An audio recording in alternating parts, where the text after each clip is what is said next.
ubu ngubu noneho tugiye gukoresha ifi, agasosi k'ifi kameze neza ariko tugiye kubategurira, karimo imboga, karimo ibibiringanya, karimo karoti.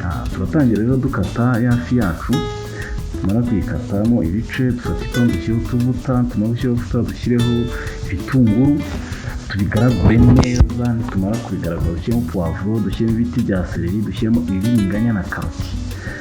Nitumara kubigaragura neza tubona nyine byafashe amavuta fresh, dushyiremo inyanya zikeye, dushyiramo sositomate nabyo tubivangane, tubigaragure ku buryo kibyivanga neza,